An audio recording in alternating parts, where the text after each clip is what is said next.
साथियों, पुनः मध्य प्रदेश में अतिथि शिक्षकों को आमंत्रित करने की प्रक्रिया शुरू हो गई है और एक और जो पत्र जारी हुआ है जिसमें कहा गया है कि अतिथि शिक्षकों को पुनः आमंत्रित किया जाए। शिक्षक भर्ती नहीं की जा रही है, इसके लिए शिक्षकों को रखना पड़ेगा, तो उसके लिए अतिथि शिक्षक रखे जा रहे हैं पुनः इस सत्र में भी। और आप लोगों को बता दूं कि यहाँ पर पूरा जो विषय है ये 25 तारीख का एक आदेश था, उसको कोड करके किया है, संदर्भ में है ये। और सत्र 2021-22 के लिए प्राथमिक एवं माध्यमिक विद्यालयों में रिक्त पदों के विरुद्ध अतिथि शिक्षकों को आमंत्रित करने की समय सीमा, क्योंकि अब ये दोनों विद्यालय भी खुलेंगे, एक ये कहें कि प्राथमिक भी और माध्यमिक भी, तो इस कारण से यहाँ यह आमंत्रण किया जा रहा है। और कहा गया है, डायरेक्ट डेट पर ही चलते हैं, क्योंकि यहाँ जो ऊपर लिखा हुआ है इसमें यही है कि पोर्टल पर प्रदर्शित की जा रही है, अतिथि शिक्षकों को आमंत्रित करने की पूरी कार्यवाही की जाए। देखिए, अब यहाँ पर डेट्स दी हैं। शाला प्रबंधन समिति की बैठक आयोजित 31/8/2021 को विद्यालय में उपलब्ध पैनल की सूची में से विद्यालय में पूर्व में कार्यरत अतिथि शिक्षकों को आमंत्रित करना। देखिए, जहाँ पर पहले आप कार्यरत थे अतिथि शिक्षक के रूप में, तो आपको वहाँ से कोई नहीं हटा सकता है, ये कहा गया है। आप वहाँ पर कार्यरत रहेंगे और जब आप वहाँ असहमति देंगे कि मुझे आप यहाँ नहीं पढ़ाना है किसी कारण से, तो वो जो लिखित में आप देंगे उस लिखित को ही सुरक्षित रखा जाएगा स्कूल में, भविष्य में शिकायतें उद्भूत ना हो, ये कह रहे हैं। असहमति को लिखकर प्राप्त कर अभिलेख को संधारित की जाए। अभिलेख में संधारित की जाए मतलब जो आपने पत्र दिया है कि हाँ मैं अब यहाँ पढ़ा नहीं रहा हूँ, पढ़ा नहीं सकता हूँ, तब जाके दूसरे की नियुक्ति होगी, वरना आप उसी शाला में जाएंगे, कोई रोक नहीं सकता है, ये कहा है।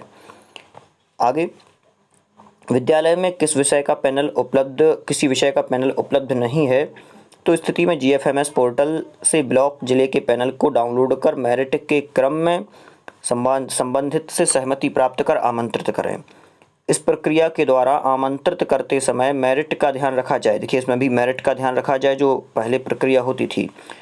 वरीयता क्रम में अभ्यर्थी को सहमति की स्थिति में और असहमति को लिखित में प्राप्त कर अभिलेखों में संधारित किया। देखिए, ये भी कह दिया कि जो पैनल तैयार होगा, पैनल में जो पहले नंबर पर होंगे, पहले नंबर वालों को ही रखना है, और यदि आपने नीचे वालों को रखा है तो ऊपर वालों की पहले सहमति आपको लेना होगी, चाहे आप कैसे भी सहमति लें उनसे।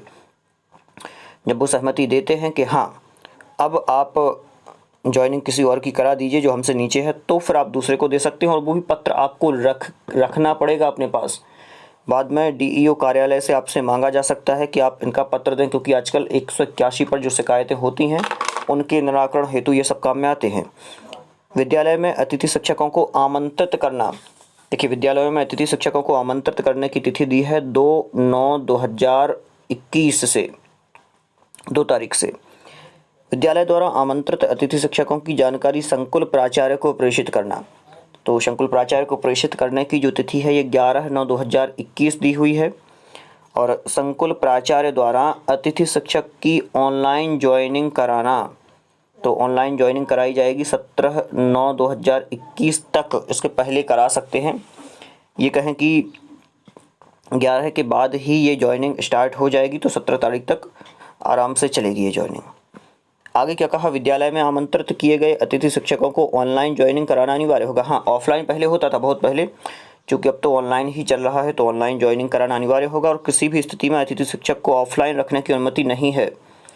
संकुल प्राचार्य द्वारा सुनिश्चित किया जाए कि प्राथमिक एवं माध्यमिक विद्यालय द्वारा संदर्भित निर्देश के अनुसार कार्यवाही की जाए। तो ये सारा का सारा आदेश है और कंप्लीट, कोई प्रॉब्लम नहीं है आप लोगों को। जो पहले अतिथि शिक्षक थे उनको वहीं का वहीं रहना है, जो नए हैं वो नए सिरे से कर सकते हैं, यदि खाली है जगह तो आप वहाँ जा सकते हैं। साथियों, इसी प्रकार की महत्वपूर्ण जानकारियों के लिए आप अपने इस चैनल को लाइक, शेयर और सब्सक्राइब जरूर कर लें। चैनल को सब्सक्राइब जरूर करें, जिससे अगला जो भी वीडियो रहे वो आपके पास पहुंचता रहे। बहुत बहुत धन्यवाद।